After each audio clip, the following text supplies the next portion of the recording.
Okay, thank you, Richard. Before we provide some final overview thoughts, and Cedric will close it out at the end, I want to go back to a few questions we received in the past 15 or 20 minutes that are, there's definitely a key question here.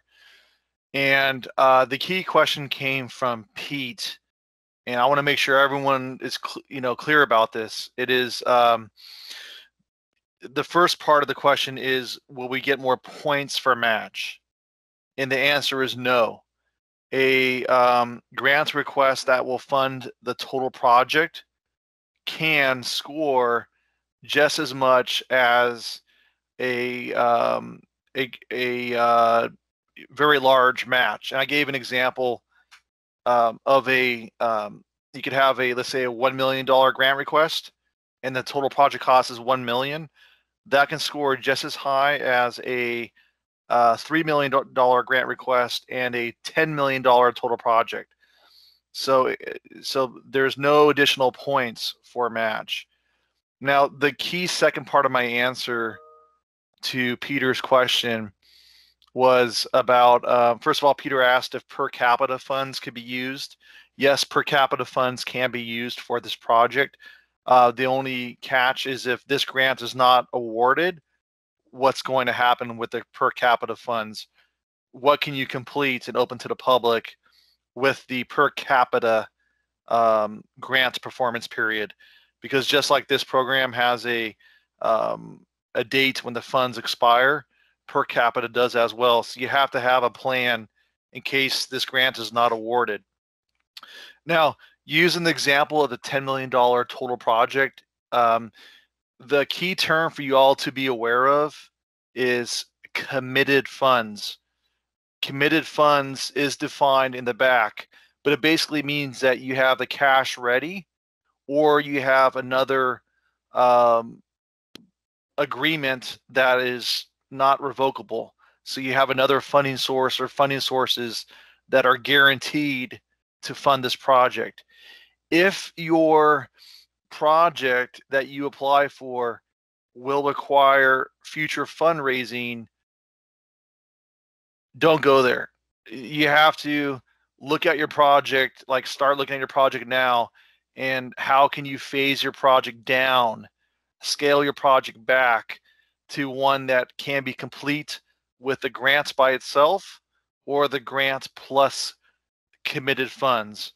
So going back to that $10 million project, let's say you only have $2 million that will be committed by the time you apply in November. And you are still going to request $3 million, so that's $5 million. You've got to look at the other $5 million. You have a $5 million funding gap.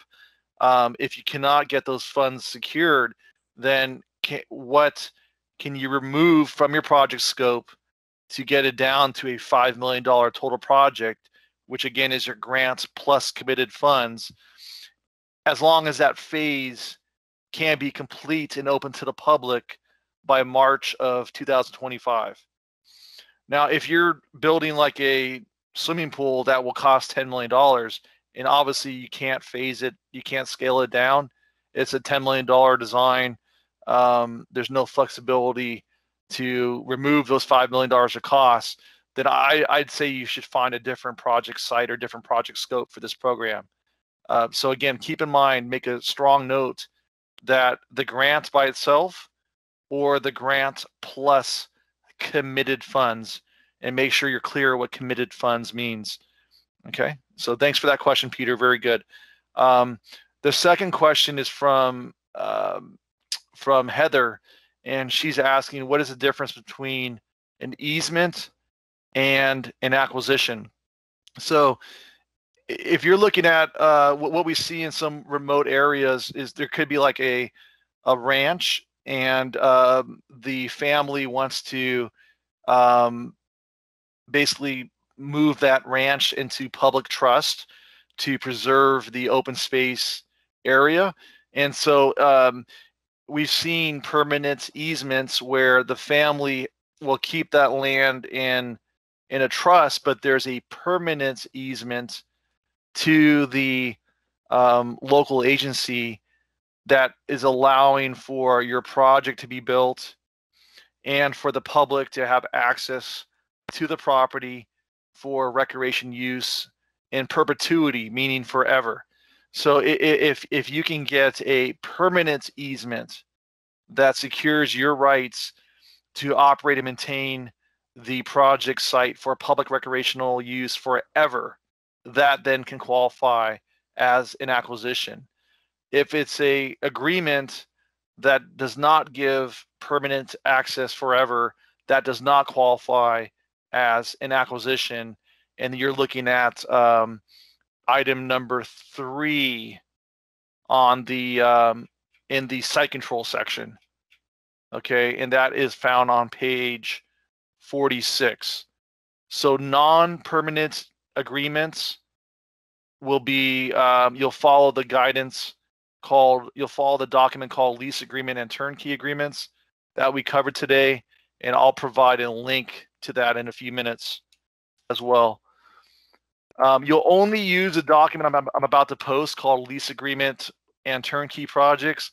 You only use that if A, the applicant does not own the property at the time of application, and B, the applicant is not proposing an acquisition to become the landowner. So if you're looking at an agreement with the landowner that's not in perpetuity, not forever, then you're going to use this document that I'm about to post right now. Okay. Okay, and let's see here.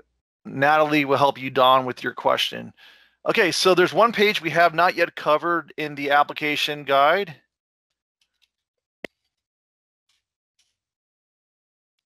And that is in the technical assistance section of the guide. So Sam, if you can please turn to, let me give you the page real quick because I bounced around for a second here.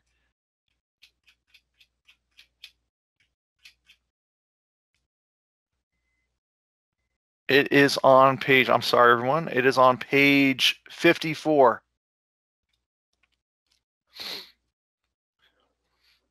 So the key point here is there's about 6 different forms of technical assistance we provide throughout the entire process.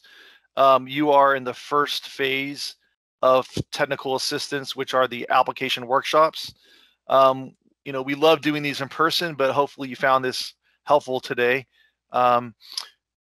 There's access to program experts throughout the process. So please take advantage of our team. Please contact your competitive review project officer anytime you have a question. We recommend emails. If you provide your question in email, then that gives our project officer some time to provide the best answer possible. They may link you to certain documents, etc. So please take advantage of their help. Okay, at that, let's do a quick recap of the next steps. Where are we right now, and what are the next steps for you? Sam, I'd like you to please go back to the timeline. Go back to the program timeline.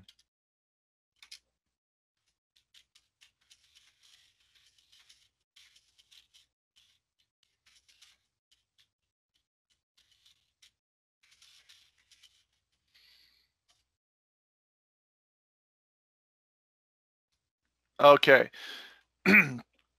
So July 1st, 2020 is the start of the grants performance period. If you are awarded a grant, then your pre-construction costs can be reimbursed going back to July 1st, 2020. So again, that could be CEQA, your public engagement, community planning to design the project concept, permits, cost estimates. So those are all examples of eligible pre-construction costs that can be reimbursed back to July 1st, 2020. We recommend that you go through the next steps, which is to basically use your application guide as your planning tool to help conceptualize a project and complete your application by September, October 2021. You can submit your applications early. You don't have to wait until November 5th, 2021. Okay, November 5th, 2021 is just a final date. Again, we'll have an online system available for you in a few months to submit your application on the program website. So November 5th, 2021 is your application deadline.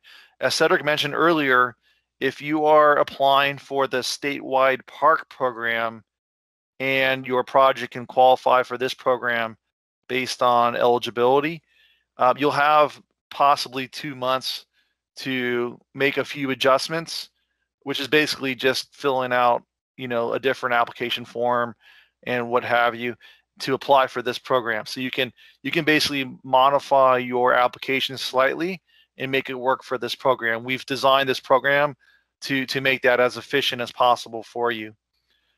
We anticipate making awards for this program by spring of 2022, and that is for the 23.1 million available. And make sure that you apply for a project that can be complete by March of 2025 with the grant by itself or your grants plus committed funds. And that is because the funds will expire on June 30 of 2025. Okay, the next tool for you is called the competitive chart.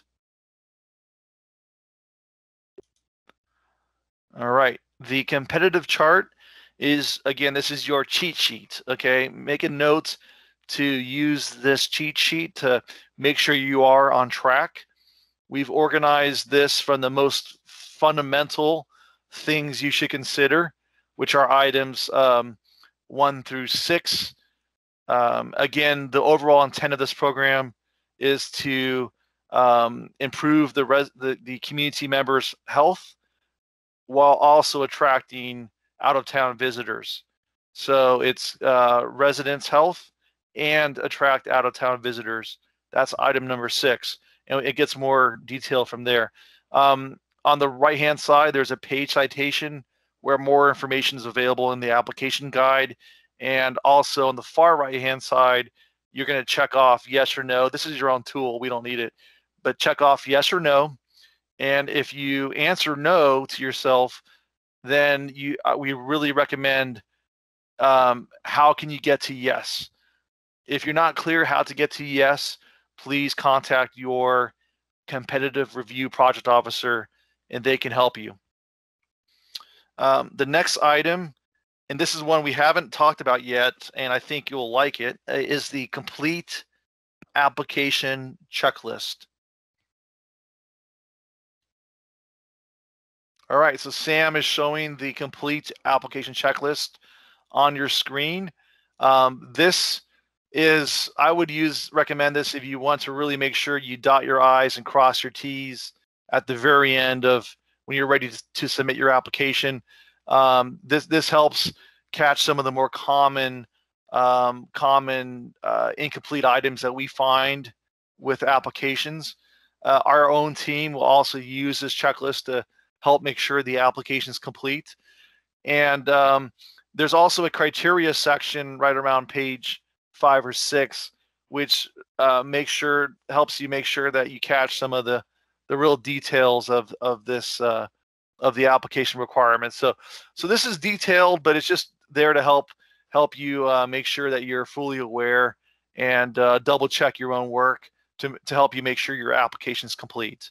So I do recommend that. Now, if we do find a incomplete item in, let's say your form is not there's some mismatching numbers on your form, don't worry, we don't disqualify your application if we find a human error. We understand we're all human. We're not going to disadvantage the community just because a form was incorrectly filled out. We'll let you know what to do to complete that form.